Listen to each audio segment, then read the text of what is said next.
Next Yajnashri Satakarni అండి. శాతవాహన రాజులందరినీ మనం రెండు రకాలుగా విభజించాం. ఒకటి తొలి శాతవాహనులు మరియు మలి శాతవాహనులనండి. సో 1వ శాతవాహన సామ్రాజ్యాన్ని పరిపాలించే 1వ రాజు నుంచి 23వ రాజు వరకు ఉన్నటువంటి శాతవాహన రాజులను తొలి శాతవాహనులుగా పేర్కొంటే, సో తొలి శాతవాహనంలో గొప్పవాడిగా మొదటి శాతకర్ణిని పేర్కొన్నాం.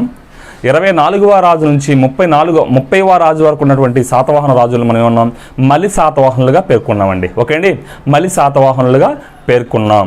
ఓకే అండి. సో ఈ మలి శాతవాహనంలో గొప్పవాడు ఎవరండి? యజ్ఞశ్రీ శాతకర్ణి. ఓకే అండి.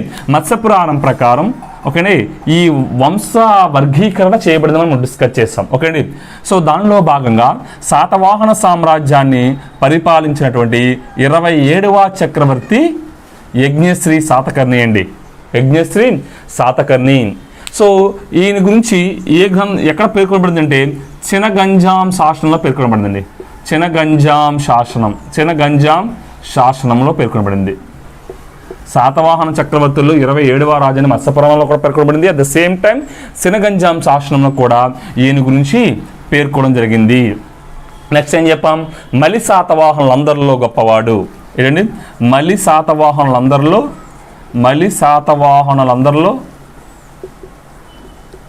అందరిలో గొప్పవాడు యజ్ఞశ్రీ శాతకర్ణి అండి. ఎవరండి? యజ్ఞశ్రీ శాతకర్ణి. అనేక రకాలైన యజ్ఞ యాగాదులు చేయటం వల్ల ఈయనకి యజ్ఞశ్రీ అని శాతకర్ణి అని నేమ్ రావడం జరిగిందండి. ఓకే, ఎక్కువగా యజ్ఞాలు చేయడం వల్ల ఈయనకి యజ్ఞశ్రీ శాతకర్ణి అని నేమ్ రావడం జరిగిందండి. ఓకేనా. ఈయనకు ఉన్నటువంటి ప్రాముఖ్యమైన 2 బిరుదులను మనం ఆలోచన చేసినట్లయితే ఏంటండి బిరుదులు, ఈయనకున్నటువంటి ప్రాముఖ్యమైన బిరుదులు ఏంటంటే, ఒకటి త్రిసముద్రాధిపతి అండి.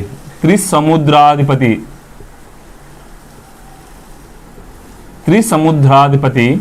సో రెండవ బిరుదు ఏంటంటే పాషాండి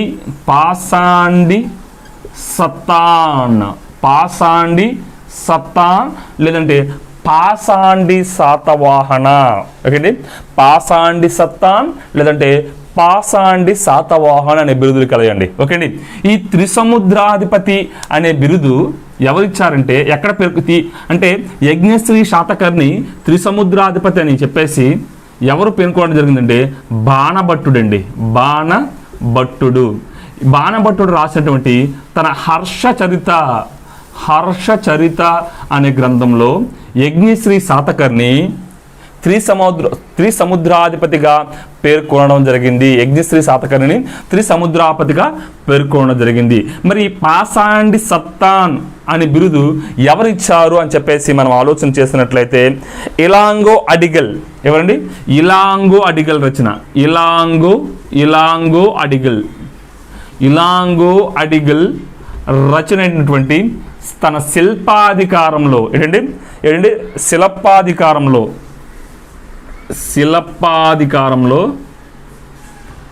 శిలప్పాధికారంలో యజ్ఞశ్రీ శాతకర్ణి పాషాండి శాతవాహనం లేదా పాషాండి సత్తాన్గా పేర్కొనడం జరిగింది. ఓకే అండి. సో యజ్ఞశ్రీ శాతకర్ణికి ఉన్నటువంటి 2 బిరుదులు ఏంటండి? త్రిసముద్రాధిపతి. యజ్ఞశ్రీ శాతకర్ణి త్రిసముద్రాధిపతిగా పేర్కొన్న గ్రంథం హర్షచరితలో యజ్ఞశ్రీ త్రిసముద్రాధిపతిగా పేర్కొనబడ్డాడు. దీన్ని రాసిన వ్యక్తి బాణభట్టుడు. ఓకే. యజ్ఞశ్రీ శాతకర్ణికి ఉన్న ఇంకొక బిరుదు ఏంటండి? పాషాండి సత్తాన్. ఈయన ఎక్కడ పేర్కొనబడండి? శిలప్పాధికారం అనే రచనలో పేర్కొనడం జరిగింది. ఈ శిలప్పాధికారం అనే రచన ఎవరు రాశారంటే ఇలాంగో అడిగల్. ఎవరండి? ఇలాంగో అడిగల్ అనే ఆయన వేయటం జరిగిందండి. ఓకే అండి. సో అంత మాత్రమే కాదు, ఈయన వేసినటువంటి నాణ్యాలు ఎటువంటివి అని చెప్పేసి మనం ఆలోచన చేసినట్లయితే వాడ తెరచాప అండి. ఏంటి? వాడ తెరచాపగల నాణ్యాలు వేసాడండి. చాపగల నాణ్యాలు. లేదంటే లంగరు వేసిన ఏంటండి, లేదంటే ఏం చెప్పొచ్చండి, లంగరు వేసిన వాడ చిహ్నం. లంగరు వేసిన వాడ చిహ్నంతో నాణాలను ముద్రించినటువంటి రాజు ఎవరండి? యజ్ఞశ్రీ శాతకర్ణి. ఏంటంటే ఇతను వాడ తెరచాప లేదా లంగరు వేసిన వాడ చిహ్నాలతో నాణాలు ముద్రించాడండి. ఓకే. ఈ నాణాలు ఎక్కువగా ఎక్కడ లభ్యమయ్యంటే ప్రకాశం జిల్లాలోని చినగంజాం ప్రాంతంలో అండి. ఏంటండి? ప్రకాశం జిల్లాలోని చినగంజాం ప్రాంతంలో ఈయన నాణాలు లభించడం జరిగింది. ఎక్కువగా ఎక్కడ లభించాయంటే గుంటూరు జిల్లా చేబ్రోలులో ఈ నాణాలు కూడా లభించడం జరిగింది. ఓకే అండి. యజ్ఞశ్రీ శాతకర్ణి వేసినటువంటి నాణాలు ఏంటండి చెప్పండి? వాడ తెరచాపగల నాణాలు, లేదంటే లంగరు వేసినటువంటి వాడ చిహ్నంతో నాణాలు ముద్రించడం జరిగింది. ఓకే అండి. అయితే యజ్ఞశ్రీ శాతకర్ణి కాలానికి చెందిన నాణాలు ఎక్కువగా చినగంజాం ప్రాంతంలో లభ్యమవడం అంటే జనరల్గా చినగంజాం ప్రాంతంలో లభ్యమవడం జరిగింది. చినగంజాం ఏంటంటే అక్కడండి ప్రకాశం జిల్లా. ఓకే అండి. సో దాంతోపాటు గుంటూరు జిల్లా చేబ్రోల్లో కూడా ఈ నాణాలు మనకి లభ్యమవడం జరిగిందండి. ఓకే అండి. నాణాలు మనకి లభ్యమవడం జరిగింది. సో దాంతోపాటు ఇంతకుముందు మనం చెప్పుకున్నామండి, యజ్ఞశ్రీ శాతకర్ణి కాలంలోనే మత్స్యపురాణం సంకలనం చేయబడింది. మత్స్యపురాణం ఏం చేయబడింది? సంకలనం చేయబడింది. యజ్ఞశ్రీ శాతకర్ణి కాలంలోనే మత్స్యపురాణం అనేది మనకి సంకలనం చేయబడిందిగా మనం ఇంతకుముందే చాలాసార్లు డిస్కస్ చేయడం జరిగింది. సో ఈ కాలంలో మత్స్యపురాణం సంకలనం చేయబడింది. ప్రాముఖ్యంగా మన యజ్ఞశ్రీ శాతకర్ణి గురించి ఆలోచన చేసినట్లయితే ఈయన ఎక్కువగా విదేశీ వ్యాపారం చేసేవాడండి. ముఖ్యంగా రోమ్ నగరంతో ఎక్కువగా వ్యాపారం చేయడం వల్ల ఈయన ఎక్కువగా వాడ తెరచాప తన విదేశీ వ్యాపారాన్ని ఎక్స్పోజ్ చేసే విధంగా వాడ తెరచాప గల నాణాలు మరియు లంగరు వేసిన వాడ చిహ్నంతో నాణాలు ముద్రించడం జరిగింది. ఎందుకంటే అప్పుడు విదేశీ వ్యాపారం అంతా కూడా రేవు పట్టణాల ద్వారా జరిగేది. దాని గుర్తుగా ఈయన వాడ తెరచాప గల నాణాలు, లంగర వేసినటువంటి నాణాలు కూడా వేయటం జరిగిందండి. ఓకే అండి. అంటే ప్రపంచంలోనే మొట్టమొదటిసారిగా వాడ తెరచాప గల చిహ్నాల్లో గల నాణాలను ముద్రించిన వ్యక్తి ఎవరు చెప్పుకోవచ్చండి? యజ్ఞశ్రీ శాతకర్ణి మనం చెప్పుకోవచ్చండి. ఓకే అండి. సో ముఖ్యంగా ఈ నాణాలు ఎక్కడ దొరికాయండి? ప్రకాశం జిల్లా Chinaganjam, at the same time Guntur జిల్లా చేబ్రోలులో ఈయన యొక్క నాణాలు లభించడం జరిగిందండి. అయితే యజ్ఞశ్రీ శాతకర్ణికి సంబంధించినటువంటి రెండు ప్రాముఖ్యమైన శాసనాలు ఉన్నాయండి. యజ్ఞశ్రీ శాతకర్ణికి సంబంధించినటువంటి రెండు ప్రాముఖ్యమైన శాసనాలు. ఒకటి చినగంజాం శాసనం అండి. చినగంజాం శాసనం. రెండు అమరావతి శాసనం అండి. అది రెండవ పులంలో కూడా ఉందండి. అమరావతిలో వేసినటువంటి శాసనం. ఒకటండి చినగంజాం శాసనం, రెండవది అమరావతి శాసనం అండి. ఓకేండి. ఈ చినగంజాం శాసనం ప్రస్తుతం ఎక్కడ ఉందంటే మద్రాస్ మ్యూజియంలో భద్రపరచబడిందండి. చినగంజాం శాసనం ప్రస్తుతం ఎక్కడ ఉందండి? మద్రాస్ మ్యూజియంలో భద్రపరచడం జరిగింది. అంత మాత్రమే కాదు. సో ఈ చినగంజాం శాసనంలో యజ్ఞశ్రీ శాతకర్ణి బుద్ధునికి దానం చేస్తున్నట్లు కూడా పేర్కొనబడిందండి. ఇది చినగంజాం శాసనం. ఈ అమరావతి శాసనాన్ని కూడా వేసింది ఎవరండి? యజ్ఞశ్రీ శాతకర్ణి. ఓకే అండి. సో దాంతోపాటు అమరావతి స్తూపం అని డిస్కస్ చేశామండి. అమరావతి స్తూపంలో ఈయన కాలంలోనే బుద్ధుని విగ్రహం లభ్యమవడం జరిగిందండి. అమరావతి స్తూపంలో బుద్ధుని విగ్రహాన్ని పెట్టడం జరిగింది. ఓకేనే. అయితే ఆ బుద్ధుని ప్రతిమ ప్రస్తుతం ఎక్కడ ఉందంటే లండన్ మ్యూజియంలో ఉందండి. ఓకేనే. లండన్ మ్యూజియంలో ఉంది. అమరావతి స్తూపంలో ఉన్నటువంటి బుద్ధుని ప్రతిమ యజ్ఞశ్రీ శాతకర్ణి దాంట్లో పెట్టడం జరిగింది అమరావతి స్తూపంలో. అయితే ఆ బుద్ధుని ప్రతిమ అనేది ప్రస్తుతం అమరావతి స్తూపం అంటే శాసనం కాదు. సో ఆ బుద్ధుని ప్రతిమ ఎక్కడ ఉందని ప్రస్తుతం ఏం చేశారండి? లండన్ మ్యూజియంలో ఉందని చెప్పేసి మనం చూడడం జరిగిందండి. ఓకే అండి. అంత మాత్రమే కాదు. నెక్స్ట్ నేలగిరి దమన అనాథ పిండిక అండి. నెక్స్ట్ అండి నేలగిరి దమన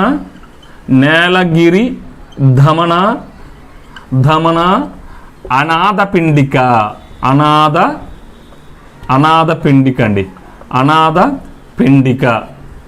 పిండిక అనే బౌద్ధ జాతక కథలను మనం గమనించినట్లయితే ఏంటి నేలగిరి దమన అనాథ పిండిక అనే బౌద్ధ జాతక కథలు మనం గమనించినట్లయితే ఈ బౌద్ధ జాతక కథల్లో ఆంధ్రదేశం ఏమని పేర్కొనబడింది అంటే మంజీరా దేశం లేదంటే వజ్రదేశం లేదంటే నాగభూమిగా పేర్కొనడం జరిగిందండి. ఓకే అండి. నేలగిరి దమన అనాథ పిండిక అనే బౌద్ధ జాతక కథల్లో, బౌద్ధ జాతక కథలు అంటే మనం చాలా డిస్కస్ చేస్తాం ముందులోనే. ఓకే అండి. సో బౌద్ధ జాతక కథల్లో ఉన్నటువంటి రెండు జాతక కథలు అనేటువంటి నేలగిరి దమన అనాథ పిండిక అనే జాతక కథల్లో ఆంధ్రదేశానికి ఉన్న పేర్లు ఏంటండి?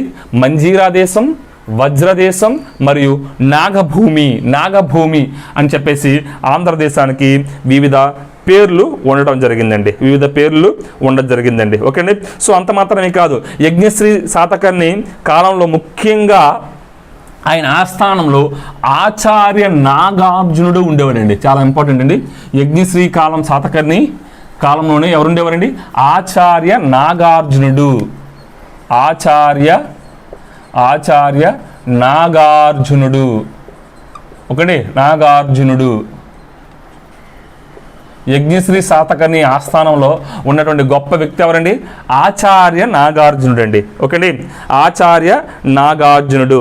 ఓకే, అయితే ఈయన అమరావతి స్తూపంకి ఒక రాతి ప్రాకారాన్ని నిర్మించాడండి. ఎప్పుడైతే మనం అమరావతి స్తూపం డిస్కస్ చేసాం, ఆ అమరావతి స్తూపానికి ఈయన ఏంటండి ఒక రాతి ప్రాకారంను నిర్మించడం జరిగిందండి. ఆచార్య నాగార్జునుడు అమరావతి స్తూపానికి ఒక రాతి ప్రాకారాన్ని నిర్మించినట్లు మనకి ఆధారాలు ఉన్నాయి. ఓకే అండి. అంత మాత్రమే కాదు, ఈయన యజ్ఞశ్రీ శాతకర్ణి ఆచార్య నాగార్జునుడు కోసం ఏమండి యజ్ఞశ్రీ శాతకర్ణి ఆచార్య నాగార్జునుడు కోసం శ్రీపర్వతం లేదంటే నాగార్జున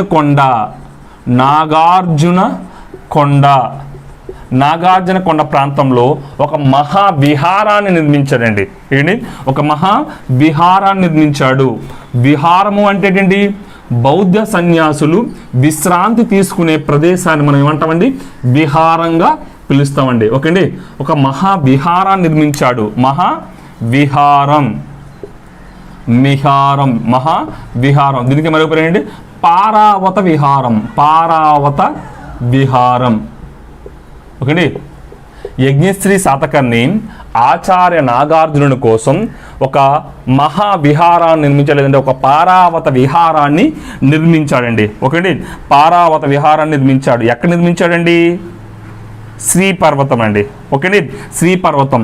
సో ఇలా నిర్మించినట్టు మనకి ఎవరు పేర్కొన్నాడంటే పాహియాన్. చైనా యాత్రికుడు ఏంటి? పాహియాన్ పేర్కొనడం జరిగిందండి. ఓకే అండి. సో పాహియాన్ పేర్కొనడం జరిగింది. అయితే ఈ విహారంలో 1500 గదులుండేయని చెప్పేసి ఈ పాహియాన్ పేర్కొనడం జరిగిందండి. ఓకే అండి.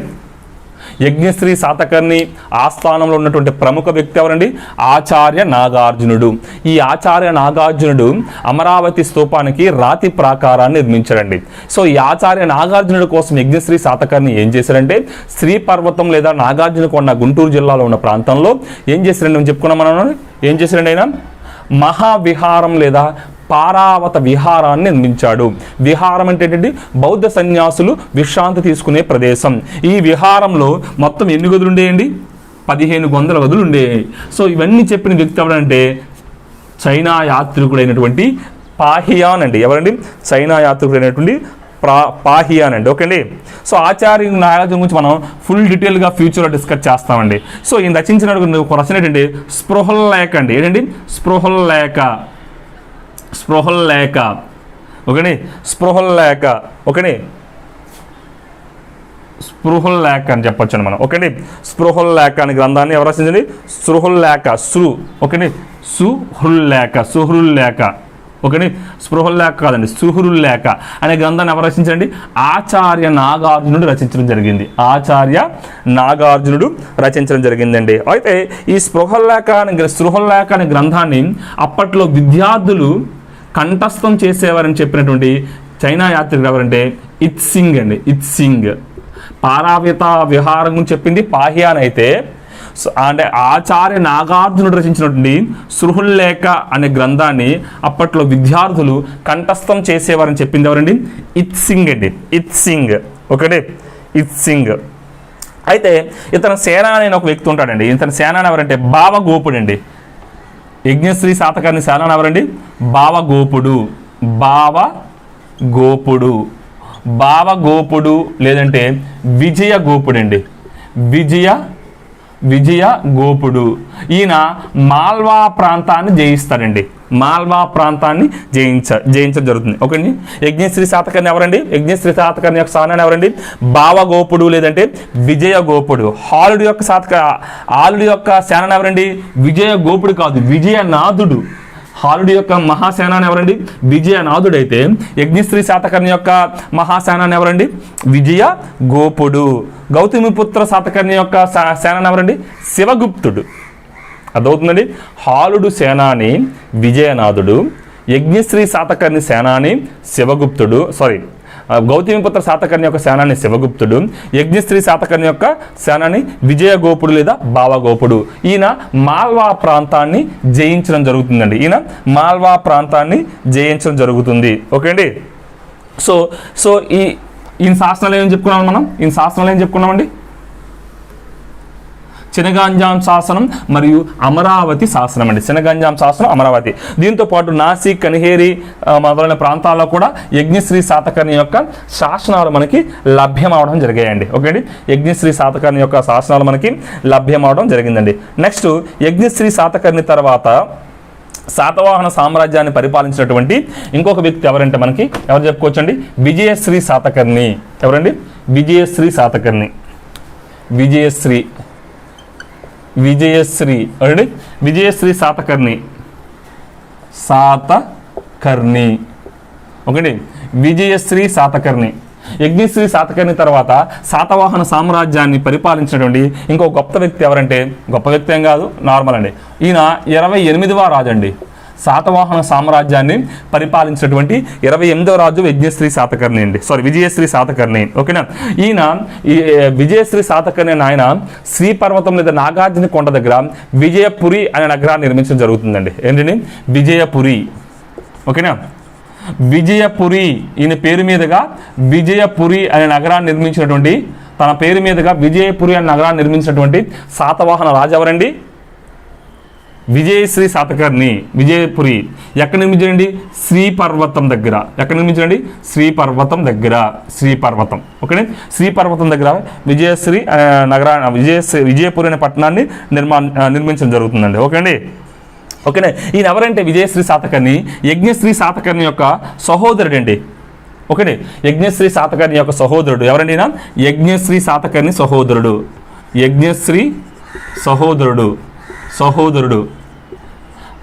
అంటే యజ్ఞశ్రీ పరిపాలనంతరం రాజ్యానికి వచ్చిన చక్రవర్తి ఎవరండి? విజయశ్రీ ఎవరండి? యజ్ఞశ్రీ శాతకర్ణి సహోదరుడు. ఈయన ఎన్ని సంవత్సరాలు పాలించాడు శాతవాహన సామ్రాజ్యాన్ని అంటే 6 సంవత్సరాలు పరిపాలించడం జరిగిందండి. 6 సంవత్సరాలు శాతవాహన రాజ్యాన్ని ఈయన పరిపాలన చేయడం జరిగింది. అయితే ఈయన కాలంలో ఉన్నటువంటి ఒక అసంపూర్ణ శాసనం ఒకటి లభ్యమైందండి. ఒకటి ఒక అసంపూర్ణ శాసనం ఎక్కడ లభ్యమైందంటే విజయపురిలో అండి. విజయపురి అంటే ఏంటంటే నాగార్జున కొండ అంటే శ్రీపర్వతం సమీపం అండి. అంతా ఒకటే. ఓకేనా. అంటే ఒక అసంపూర్ణ శాసనం లభ్యమైనది. ఓకేనే. అంటే విజయపురి శిథిలాలలో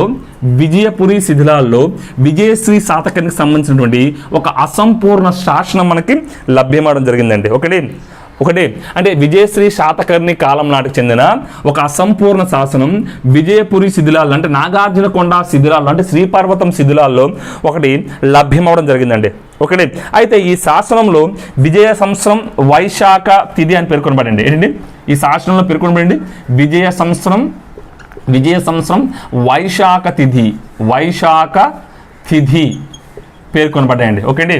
ఏం చెప్పుకున్నాం మనం? విజయశ్రీ శాతకర్ణికి సంబంధించినటువంటి ఒక అసంపూర్ణ శాసనం విజయపురి శిథిలాల్లో నిర్మించినటువంటి విజయపురి అనే పట్టణం ఉందండి.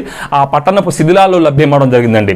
ఆ పట్టణం శిథిలాల్లో లభ్యమైనటువంటి ఆ అసంపూర్ణ శాసనం బట్టి ఏం తెలుస్తుందంటే అందులో విజయ సంవత్సరం మరియు వైశాఖ తిథి అని పేర్కొనబడ్డాయండి. విజయ సంవత్సరం వైశాఖ తిథి పేర్కొనబడ్డాయండి. అంటే అనగా శాసనంలో ఏం చేసండి?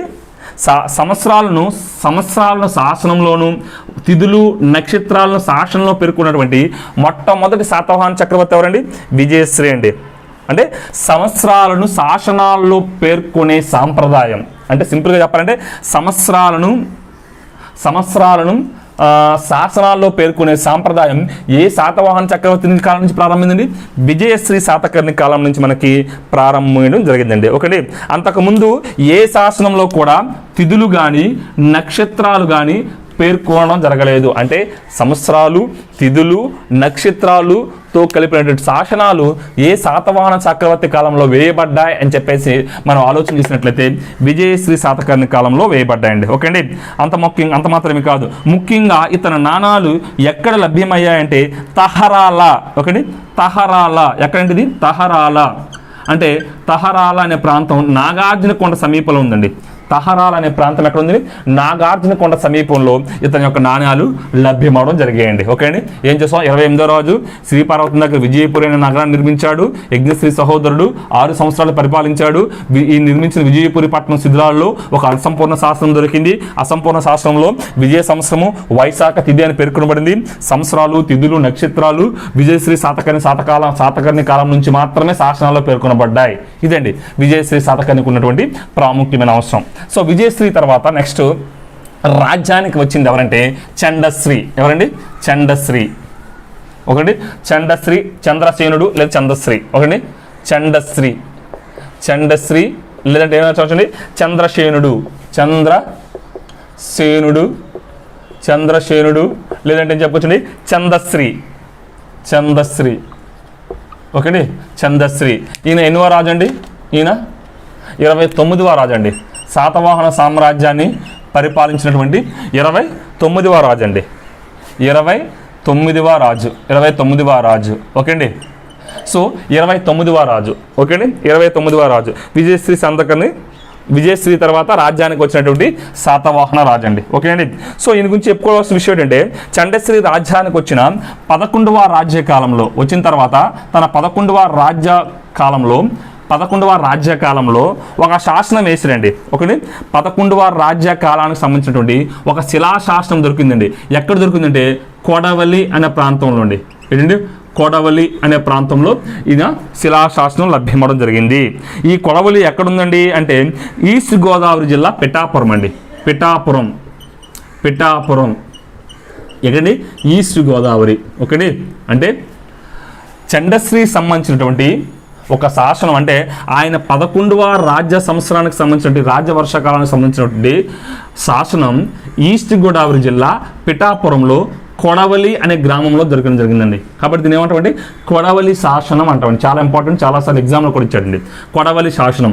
చంద్ర అంటే చంద్రుడు ఏ ఆకారంలో ఉంటాడు? కొడవలి ఆకారంలో ఉంటాడు. అంటే అర్ధచంద్రాకారం. సింపుల్ కొడవలి ఉంటారు చూసండి మన ఊర్లో ఇలాగా. సో అంటే ఈ కొడవలి అనేది గ్రామం అండి. ఏదోలా గుర్తుపెట్టుకోండి. అంటే కొడవలి శాసనాన్ని వేసింది ఎవరండి? కొడవలి శాసనాన్ని చండశ్రీ అండి. చండశ్రీ. ఓకేండి. ఓకేనే. ఎక్కువగా ఈ నాణాలు కృష్ణా గోదావరి ప్రాంతంలో లభ్యమయ్యండి. కృష్ణా గోదావరి ప్రాంతంలో అండి. ఓకేనే. చండశ్రీ 29వ రాజు అండి. ఓకేండి. ఇతను 11వ రాజ్య సంవత్సరం నాటి శిలాశాసనం ఏంటండి? కొడవలి శిలాశాసనం. సో కొడవలి శిలాశాసనం ఎక్కడ దొరికింది? పిఠాపురం దగ్గర, అదే ఈస్ట్ గోదావరి జిల్లాలో పిఠాపురం దగ్గరలో గల కొడవలి అనే గ్రామంలో దొరకడంతో దీన్ని కొడవలి శాసనంగా పేర్కొంటామండి. ఇది చండశ్రీ సంబంధించిన విషయం. అయితే ఈ చండశ్రీ కాలం నుంచే శాతవాహన రాజ్యం అనేది పతనం జరగడం జరిగిందండి. శాతవాహన సామ్రాజ్యం అనేది పతనం అవ్వడం ప్రారంభించింది. ఎందుకంటే అంతవరకు ఉన్న సామంతులు తిరుగుబాటు చేయడం మొదలెట్టారు. ఈ తిరుగుబాటుతో శాతవాహన సామ్రాజ్యం మెల్లగా పతనమై స్టార్ట్ అయిందండి. ఈ పతనం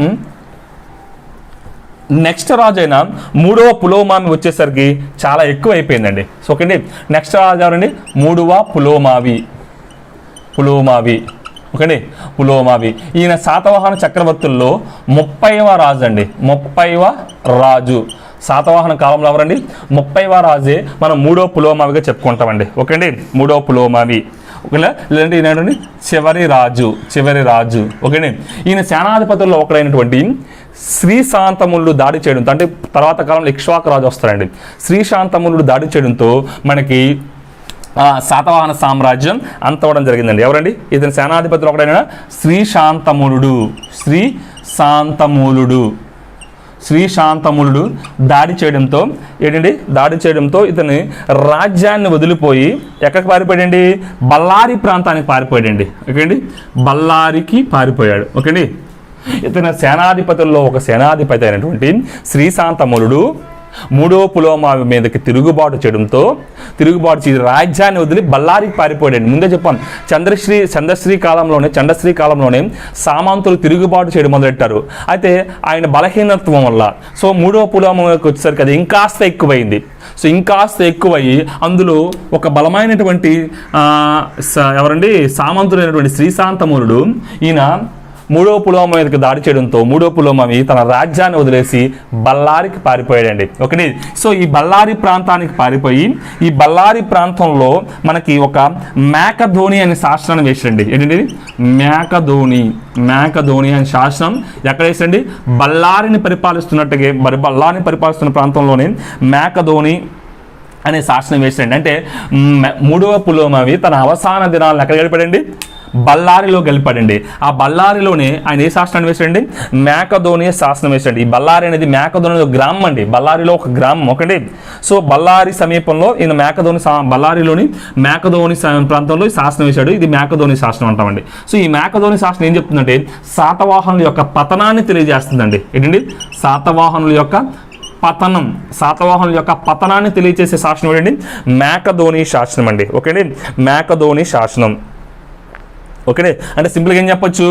మూడవ పులోమావి మీద దాడి చేసి మూడవ పులోమావిని శాతవాహన సామ్రాజ్యం నుంచి బళ్ళారి ప్రాంతం, ఆంధ్ర ప్రాంతం నుంచి బళ్ళారి ప్రాంతం తరిమివేసిన ఇక్ష్వాకరాజు ఎవరండి? ఇక్ష్వాకరాజు శ్రీశాంతమూలుడు. ఎవరండి? శ్రీశాంతమూలుడు. ఓకే, ఇంకొక సేనాని ఉంటాడండి, కందనాగుడు కూడా ఉంటాడండి.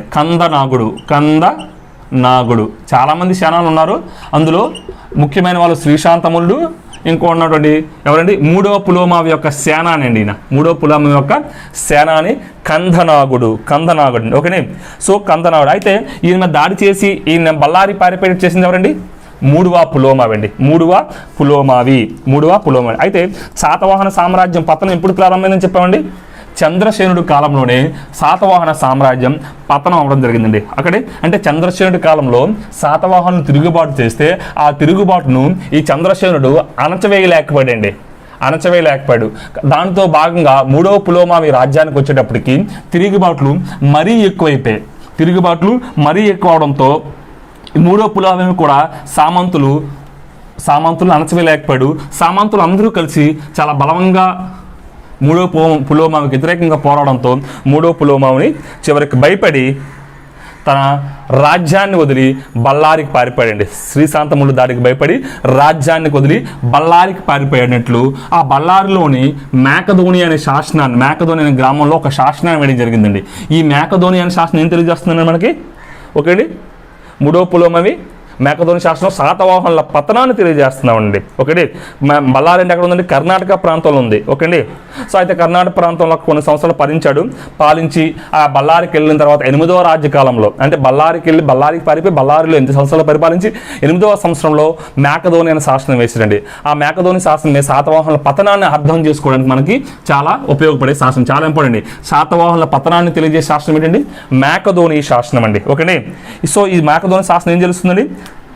శాతవాహనుల పతనం. ఈ మేకధోని శాసనం అండి. మేకధోని శాసనం ఏం చేస్తుంది? శాతవాహనుల పతనం అండి. శాతవాహనుల పతనం తెలియజేస్తుందండి. శాతవాహనుల పతనాన్ని తెలియజేస్తుంది. ఎట్ ద సేమ్ టైం ఇంకేం తెలియజేస్తుందంటే ఈ శాతవాహన పతనంతో పాటు ఈ శాసనంలో గుల్మిక అనే అధికారి ప్రస్తావించబడండి. గుల్మిక. ఓకే, మేకధోని శాసనంలో గుల్మిక అనే అధికారి ప్రస్తావించబడండి. గుల్మిక అంటే ఆయన ఒక ప్రాదేశిక అధిపతి.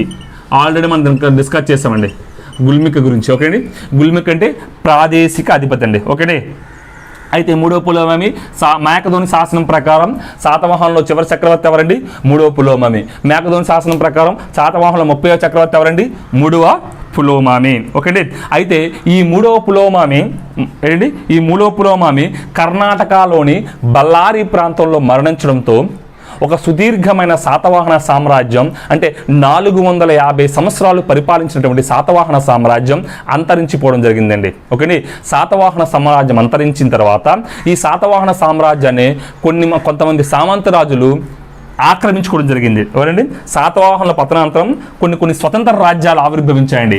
శాతవాహనుల పతనాంతరం ఆవిర్భవించినటువంటి స్వతంత్ర రాజ్యాలండి. ఏంటి? స్వతంత్ర రాజ్యాలు. శాతవాహనుల పతనాంతరం ఆవిర్భవించినటువంటి స్వతంత్ర రాజ్యాలు. ఒకటి స్వతంత్ర రాజ్యాలు ఏంటి మనం చెప్పేసి మనం ఆలోచన చేసినట్లయితే చూడండి. ఫస్ట్ ఇక్ష్వాకులు అండి. ఎవరండి? ఫస్ట్ ఇక్ష్వాకులు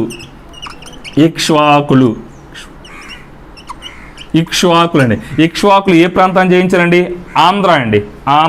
ఆంధ్ర ప్రాంతాన్ని స్వతంత్రించుకున్నారండి. ఇక్ష్వాకులు ఆంధ్ర ప్రాంతాన్ని స్వతంత్రించుకున్నారు. అంటే కృష్ణా, గుంటూరు, నల్గొండ ప్రాంతం అండి. ఏంటండి? కృష్ణా, గుంటూరు గుంటూరు అంటే విజయపురి ఆ ప్రాంతం కలిపండి. విజయపురి పట్టణం ఉంది కదండి. విజయపురి, నల్గొండ మొదలైన జిల్లాలను ఇక్ష్వాకులు ఆక్రమించుకోవడం జరిగింది, స్వతంత్రించుకోవడం జరిగింది. తర్వాత అభీరులు అండి. అభీరులు ఏం చేశారంటే వాయువ్య మహారాష్ట్ర ప్రాంతాన్ని స్వతంత్రించుకున్నారండి. వాయువ్య మహారాష్ట్ర ప్రాంతం. వాయువ్య మహారాష్ట్ర ప్రాంతం అంటే ఏంటండి? ఇంకేం లేదు, నాసిక్ ప్రాంతం. వాయువ్య మహారాష్ట్ర ప్రాంతాన్ని అభిరులు స్వతంత్రించుకోవడం జరిగిందండి. ఓకేండి. నెక్స్ట్ తర్వాత చుట్టులు లేదా చుట్టనాగులు. చుట్టులు లేదా చుట్టనాగులు అండి. వీళ్ళు కర్ణాటక ప్రాంతాన్ని స్వతంత్రించుకున్నారండి. కర్ణాటక అంటే బనవాసి ప్రాంతాన్ని స్వతంత్రించుకోవడం జరిగిందండి. బనవాసి ప్రాంతాన్ని చుట్టూలు అండి. నెక్స్ట్ తొలి పల్లవులు. నెక్స్ట్ ఎవరండి? తొలి పల్లవులు. ఈ తొలి పల్లవులు తమిళనాడు ప్రాంతాన్ని స్వతంత్రించుకున్నారండి. తమిళనాడు ప్రాంతాన్ని స్వతంత్రించుకోవడం జరిగిందండి. తొలి పల్లవులు ఏం చేస్తారండి? తమిళనాడు ప్రాంతాన్ని స్వతంత్రించుకున్నారండి. తొలి పల్లవులు. తర్వాత వాకాటకులు అండి. ఎవరండి? వాకాటకులు. ఎవరు ఈ వాకాటకులు అంటే వీళ్ళు విదర్భ ప్రాంతాన్ని అంటే బీరార్ అంటే ఏంటి? విదర్భ ప్రాంతాన్ని స్వతంత్రించుకోవడం జరిగిందండి. విదర్భ. ఓకేనండి. నెక్స్ట్ పుగియ రాజ్యం అండి. నెక్స్ట్ ఏంటండి? పుగియ. ఓకేండి. నెక్స్ట్ ఏంటండి? పుగియ రాజ్యం. నెక్స్ట్ ఏంటండి?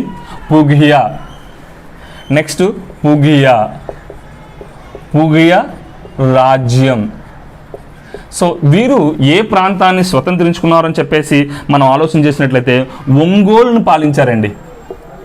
ఒంగోలు ప్రాంతాన్ని స్వతంత్రించుకోవడం జరిగిందండి. పుగియ రాజ్యం ఒంగోలును స్వతంత్రించుకుందండి. తర్వాత హిరణ్యక రాజ్యం. తర్వాత ఏంటి? హిరణ్యక రాజ్యం. ఈ హిరణ్యక రాజ్యం ఏ ప్రాంతాన్ని స్వతంత్రించుకుందంటే కడప, కర్నూలు అండి. కర్నూలు ప్రాంతాన్ని వీళ్ళు స్వతంత్రించుకోవడం జరిగింది. హిరణ్యక రాజ్యం. ఓకే అండి. హిరణ్యక రాజ్యం. తర్వాత కూర రాజ్యం. ఏంటండి? కుర రాజ్యం లేదంటే కుర రాజ్యం. ఓకేండి. ఈ కుర రాజ్యం అనే ప్రాంతం మహారాష్ట్రలోని కొల్హాపూర్ మహారాష్ట్రలోని కొల్హాపూర్ని వీళ్ళు స్వతంత్రించుకోవడం జరిగిందండి. ఓకేండి. స్వతంత్రించుకోవడం జరిగింది. ఓకేండి. సో మూడవ పులోమామి పతనానంతరం సుదీర్ఘమైన శాతవాహన సామ్రాజ్యం అంటే 450 సంవత్సరాలు పరిపాలించిన శాతవాహన సామ్రాజ్యం అంతరించడం జరిగిందండి. శాతవాహన సామ్రాజ్యం అంతరించాక ఈ శాతవాహన సామ్రాజ్యాన్ని స్వతంత్రించుకున్నటువంటి కొన్ని స్వతంత్ర రాజ్యాలు మనకు ఉన్నాయండి. ఏంటి ఆ స్వతంత్ర రాజ్యాలు అంటే ఇక్ష్వాకులు అనేవాళ్ళు ఆంధ్ర ప్రాంతాన్ని స్వతంత్రించుకుంటే అభిరులు వాయువ్య మహారాష్ట్రని, చుట్టూలు కర్ణాటక ప్రాంతాన్ని, తొలిపల్లవులు తమిళనాడు ప్రాంతాన్ని, వాకాటకులు బీరార్ ప్రాంతాన్ని, పుయ్య రాజ్యం ఒంగోలు ప్రాంతాన్ని, హిరణ్యక రాజ్యం కడప కర్నూలు ప్రాంతాన్ని, కుల రాజ్యం కొల్హాపూర్ ప్రాంతాన్ని ఆక్రమించుకోవడం జరిగింది. ఓకే అండి. ఆంధ్ర అనే పదం మొదటిసారిగా ప్రస్తావించబడిన శాసనం ఏంటండి? మైదవోలు శాసనం. ఆంధ్ర అనే పదం జాతి పదంగా వాడింది ఐతరేయ బ్రాహ్మణం అయితే ఆంధ్ర అనే పదం తొలిసారిగా వాడబడిన శాసనం ఏంటి? మైదవోలు శాసనం. ఇదండి శాతవాహనుల రాజకీయ చరిత్రకు సంబంధించినటువంటి కొన్ని ప్రాముఖ్యమైన అంశాలు. ఓకే అండి, శాతవాహనుల రాజకీయ చరిత్ర తర్వాత మనం నెక్స్ట్ క్లాస్లో మనం ఏం చేద్దామంటే సాంస్కృతిక చరిత్రను మనం డిస్కస్ చేసే ప్రయత్నం చేద్దామండి. ఓకే అండి, థ్యాంక్ యూ.